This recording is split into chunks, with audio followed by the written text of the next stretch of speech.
citation et dicton de Mu, ma petite philosophie à méditer. La citation d'aujourd'hui est « Avoir du courage, c'est emprunter le chemin de sa propre victoire ». Je vous emmène en Meuse, à Verdun. Elle fut l'objet de plusieurs sièges, dont un en 1792 et 2 batailles, notamment la très meurtrière bataille de Verdun lors de la Première Guerre mondiale. De tout temps, Verdun fut une terre à défendre. Les nombreuses fortifications qui enserrent Verdun témoignent de la vocation militaire de la cité. Au Moyen-Âge, les marchands verdunois étaient connus dans l'Europe entière. Les marchandises entre l'Europe du Nord et l'Europe du Sud transitaient par le port de Verdun. Maintenant, traversons le temps d'un instant. Suivez-moi.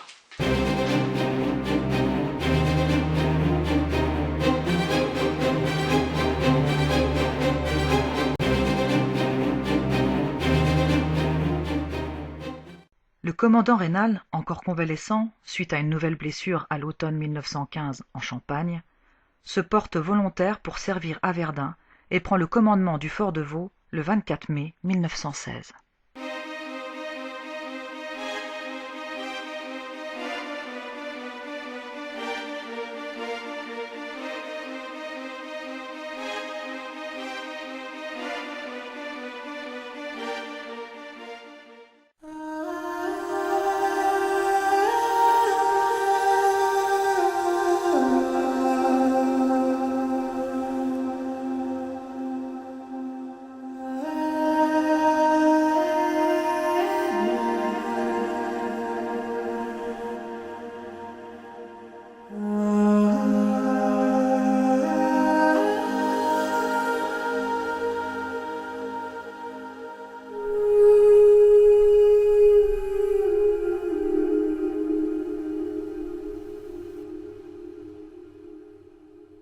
Entre le 2 et le 7 juin 1916, Raynal résiste avec ses hommes aux attaques répétées des Allemands.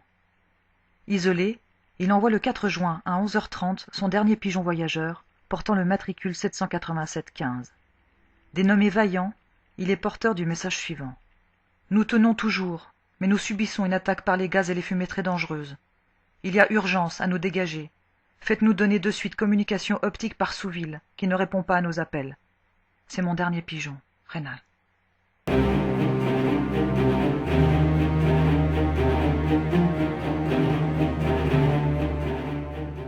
Sans réponse, manquant d'eau potable, et dans l'impossibilité de voir sa position être dégagée par des renforts, Raynal remet la reddition du fort de Vaux le 7 juin 1916 au matin.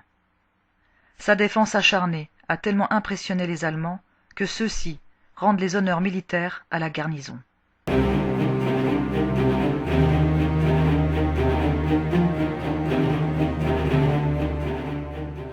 Son messager volant a tout de même réussi sa mission.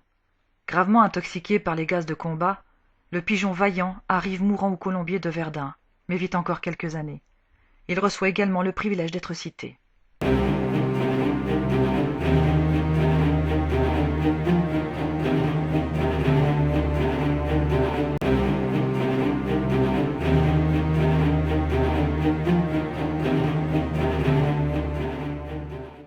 Situé à 388 mètres d'altitude, le fort de Douaumont domine le champ de bataille de Verdun. Sa construction commence en 1884. Remanié à plusieurs reprises et doté des pièces d'artillerie les plus performantes de l'époque, le fort de Douaumont est considéré en 1914 comme la pièce maîtresse de la ceinture fortifiée protégeant la ville de Verdun. Durant la bataille, faute de moyens pour se défendre, le fort de Douaumont tombe aux mains des Allemands dès le 25 février 1916. Conçu pour loger une garnison de 650 hommes, il abritera durant 8 mois près de 3000 soldats allemands. Suite à de nombreuses tentatives de reprise extrêmement meurtrières, il faudra attendre le 24 octobre 1916 pour que les troupes d'infanterie coloniale du Maroc puissent le reprendre.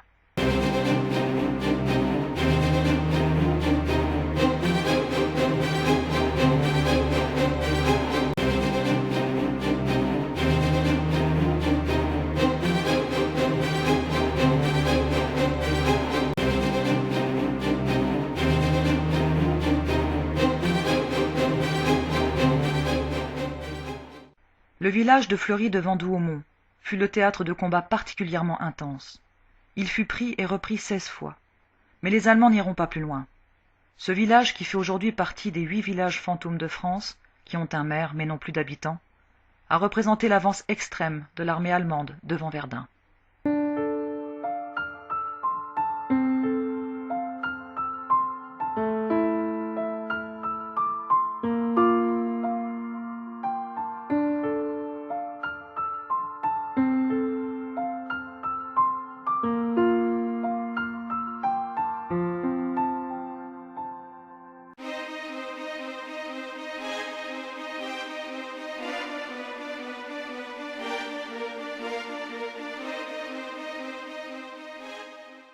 La tranchée des baïonnettes.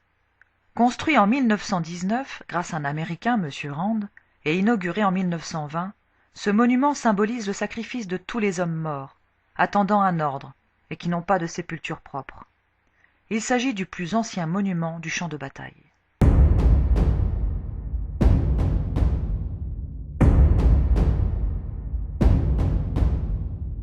Les boyaux de communication construits autour de Verdun permettaient de rejoindre, d'approvisionner et d'évacuer la ligne de front.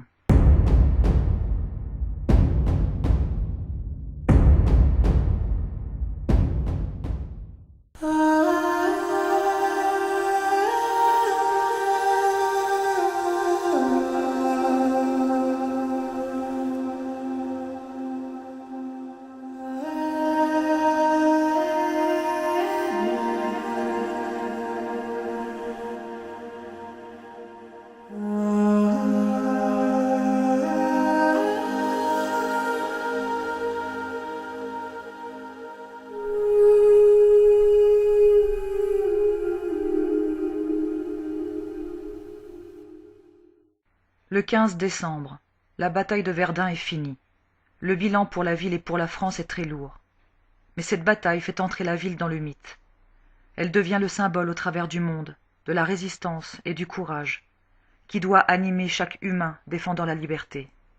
Il n'y a pas de vainqueur de Verdun, c'est le poilu qui a gagné la bataille.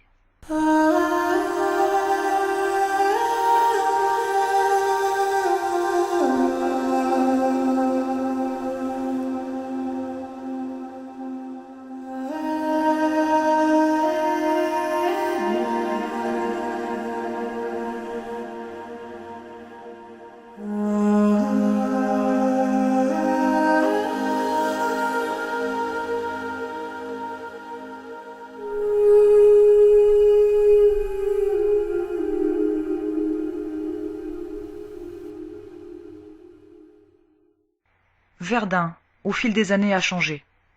C'est une ville riante, commerçante, une ville d'eau, qui accueille dans son port de plaisance des bateaux qui parcourent la Meuse. Touristique, Verdun le demeure par ses champs de bataille, mais également par ses monuments médiévaux et modernes. Elle est aussi la capitale de la dragée.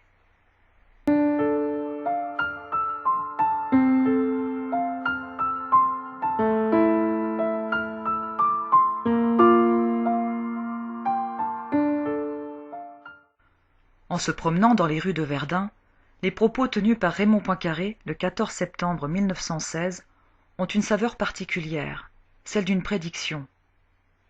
Verdun renaîtra de ses cendres, et pendant des siècles sur tous les points du globe, le nom de Verdun continuera de retentir comme une clameur de victoire et comme un cri de joie par l'humanité délivrée.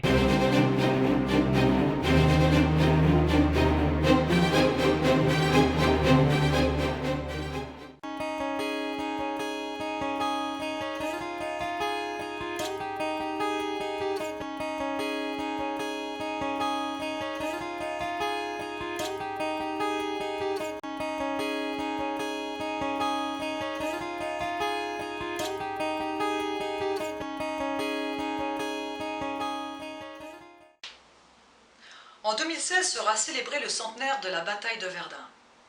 Voilà, c'est fini pour aujourd'hui. On se retrouve bientôt dans d'autres lieux et pour d'autres aventures avec plaisir.